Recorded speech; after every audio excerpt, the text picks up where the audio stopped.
Hey guys, how's it going? Here for another review. Today we're going to be taking a look at Cheeky Mouse by Universal, 1980. This is an arcade game. I'm emulating it here on MAME. And did not choose this game at random today. I picked this one because it happens to be one of my favorites.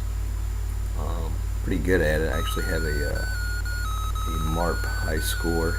If you guys don't know what MARP is, it is the MAME Action Replay page, and it's basically the unofficial world record scoreboard for MAME recordings, which is something you can do using MAME. You can make recordings and submit those to MARP and get your name on their high scoreboard. So I have the high score for this game on MARP, and as such, I'm pretty good at it. Played a lot of it. So basically what's going on here is you are in a house infested with mice trying to steal your cheese, which you have under your floor. You have 8 pieces of cheese, and the mice descend from the top, and you can actually see your mouse count by each of those little red and white pixelated mice there in the top. And as they descend, they come out of those holes and they descend to the floor. Once they get to the floor, they chew through it and then will steal your food, your cheese. And if they steal all 8 pieces of cheese, you'll lose a life. Now the mice can't hurt you, so you can pass right through them. But those purple monsters right there, the mystery monster, you see that? If those touch you, you die, one hit. So if you see those, you need to focus on them immediately, because they'll end a life quick, whereas the mice, they have to get all 8 pieces of that cheese before you die.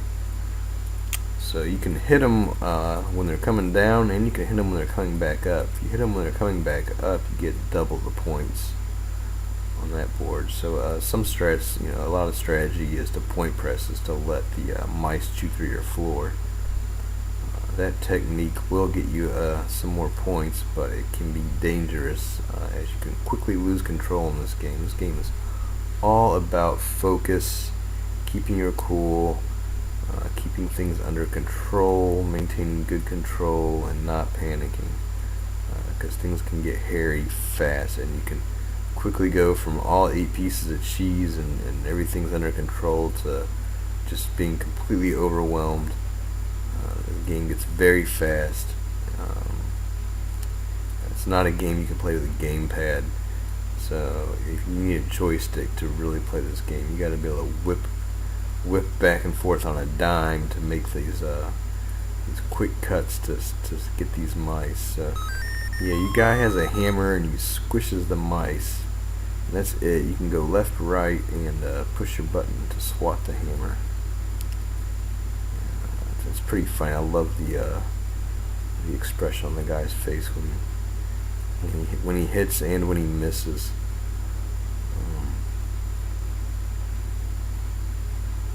Pretty twerky. But so yeah, my strategy here is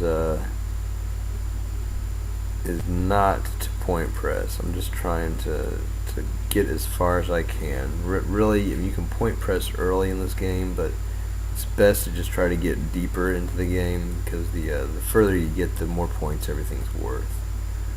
The more those purple monsters come down, those are worth a lot of points, and obviously the value of your mice really increase. And you also want to get through these first 5 or 6 stages. As you can see, each stage is a different color mouse, and each mouse has its own characteristics. So they go in order from red to white. White is the hardest mouse. So this right here is the hardest level in the entire game.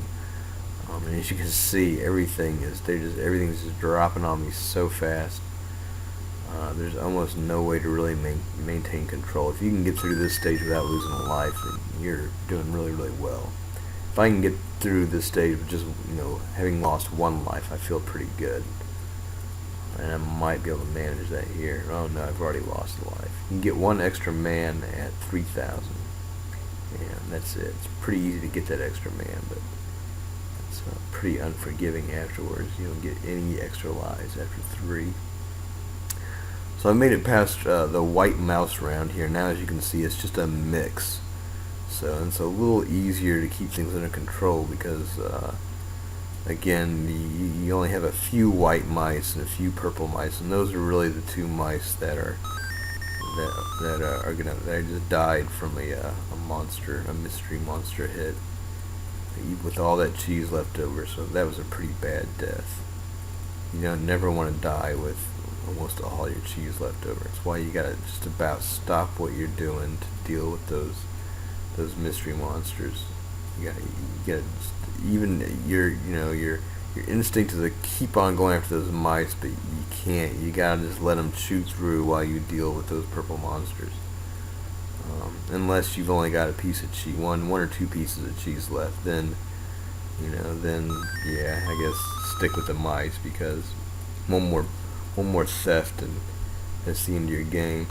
So here's my first score, 12,910. That's not really that good for me, but I'm a little rusty here. I haven't played this in a while. So we're going to give it another crack. See if we can improve. But yeah, here you go. You can see the really all you're doing on the first 5 or 6 levels is just it's just practicing, just warming up. That's all this is. Because the game really doesn't start until you reach that round just after the white mice stage, which is without a doubt the hardest stage in the game. I can just about guarantee you lose a life on that stage. It's almost a given. But if you can get past it and get into a rhythm, develop good mechanics, you can almost control how the mice land. They tend not to fall where you're at.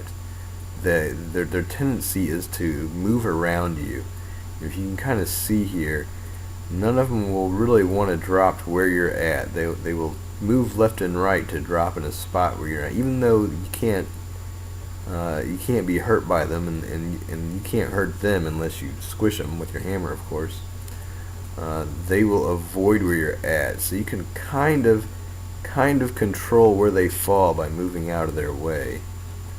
And as you get better and better at this game, you learn to use that technique to get all the mice to fall close to each other. That's when you get into trouble, is when you have one mouse fall on the far left side and then another mouse fall on the far right side, and then you have to make a decision to either let that one mouse go or to try to run all the way over there and get them and risk more mice chewing through the floor while you're making that long journey from one side to the other.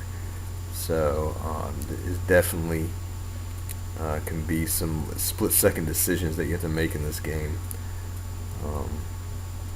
when deciding risk versus reward, and what when to cut your losses, and you cannot panic. This game is all about the focus. Just trying to maintain your poise, being calm in the face of these overwhelming odds, because in the end, this is all the game is, and eventually you're going to become overwhelmed. But you can definitely get into the zone. I've done it. You feel like you can't miss. And there's definitely technique and perfection with getting those hammer hits just right. Learning the sweet spot to hit the mice. If you can hit the mice before they even get to the floor. There's a point where the mice will peek there. You just saw it with that blue mouse there. You see how I hit him before he even came anywhere near reaching the floor? And every second you can save in this game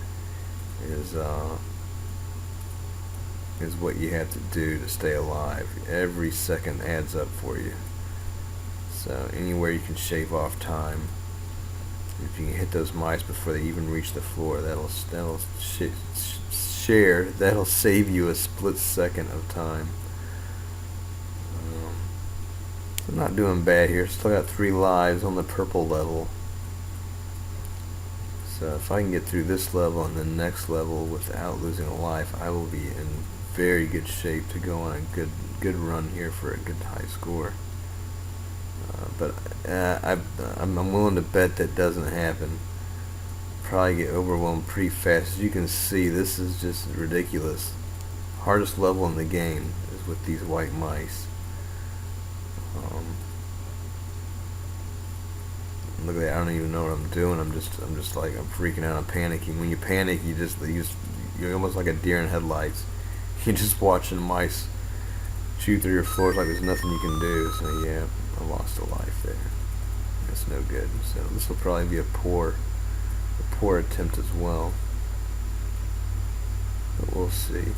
So as far as a rating or a grade or a review, I give this game. This is a great review. This is a must-play, must-own main game. Such a simple concept and so addictive. And when you get good at it, it really feels good.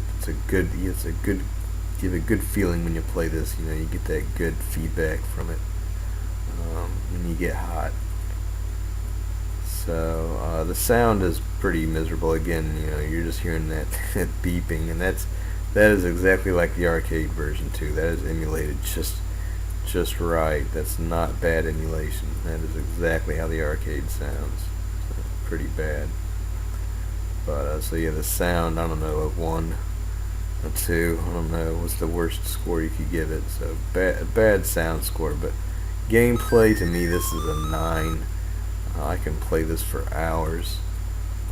Graphics, you know, the graphics aren't great. It's 1980, but they're colorful, they're smooth, everything's very responsive. The controls are very responsive, and they have to be for this kind of game.